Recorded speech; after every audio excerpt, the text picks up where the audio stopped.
Bien-aimés en Jésus-Christ, salut et bienvenue à With Nous, notre communauté qui lit la Bible ensemble pour connaître les promesses qu'il y en a en Jésus-Christ, notre Seigneur, notre Sauveur et notre espérance. Nous continuons avec Actes chapitre 5. Anania et Saphira. Mais un homme nommé Anania, avec Saphira sa femme, vendit une propriété et retint une partie du prix. Sa femme le sacha, puis il apporta le reste et le déposa aux pieds des apôtres. Pierre lui dit, Anania, pourquoi Satan a-t-il rempli ton cœur, au point que tu mens au Saint-Esprit, et que tu aies retenu une partie du prix du champ?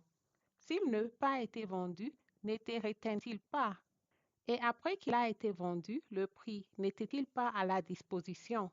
Comment as-tu pu prendre en ton cœur un pareil dessein? Ce n'est pas à des hommes que tu as menti, mais à Dieu. Anania entenda ces paroles, tomba et expira. Une grande crainte saisit tous les auditeurs. Les jeunes gens s'étant levés, l'enveloppèrent, l'emportèrent et l'ensevelirent. Environ 3 heures plus tard, sa femme entra, sans savoir ce qui était arrivé. Pierre lui adressa la parole. Dis-moi, est-ce à un tel prix que vous avez vendu le champ? Oui, répondit-elle, c'est à ces prix-là. Alors Pierre lui dit, comment vous êtes-vous accordés pour tenter l'Esprit du Seigneur? Voici, ceux qui ont enseveli ton mari sont à la porte, et ils t'emporteront. Au même instant, elle tomba au pied de la porte et expira. Les jeunes gens étant entrés la trouvèrent morte. Ils l'emportèrent et l'ensevelirent auprès de son mari. Une grande crainte s'empara de toute l'assemblée et de tous ceux qui apprirent ces choses. Je tourne la page. Succès croissant des apôtres. Beaucoup de miracles et de prodiges se faisaient au milieu du peuple par les mains des apôtres. Ils s'éteignaient tous ensemble au portique de Salomon, et aucun des autres n'osait se joindre à eux, mais le peuple les louait hautement. Le nombre de ceux qui croyaient au Seigneur, hommes et femmes, s'augmentait de plus en plus, en sorte qu'on apportait les malades dans les rues et qu'on les plaçait sur les lits et des couchettes, afin que lorsque Pierre passerait, son ombre au moins couvrir quelques d'eux. La multitude accourait aussi de villes voisines à Jérusalem, amena des malades et des gens tourmentés par des esprits impurs, et tous étaient guéris. Amen. Les apôtres étaient en prison et miraculeusement délivrés, arrêtés de nouveau et conduits devant le Sahédrin, battus de verges et relâchés d'après l'avis de Gamaliel.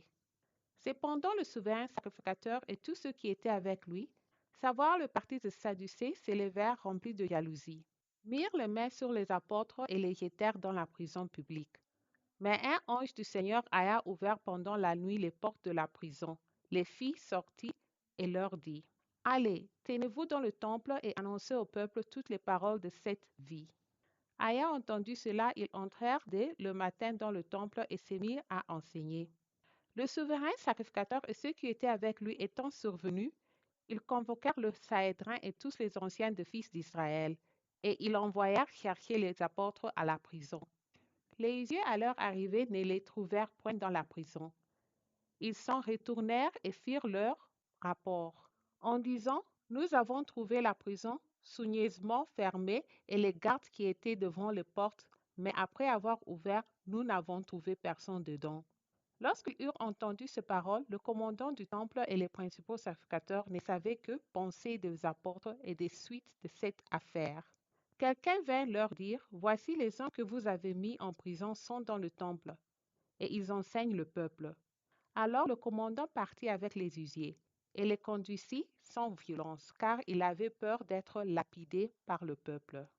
Après qu'ils les eurent emmenés en présence du Sahédrin, le souverain sacrificateur les interrogea en ces termes. Ne vous avons-nous pas défendu expressement d'enseigner en ce nom-là?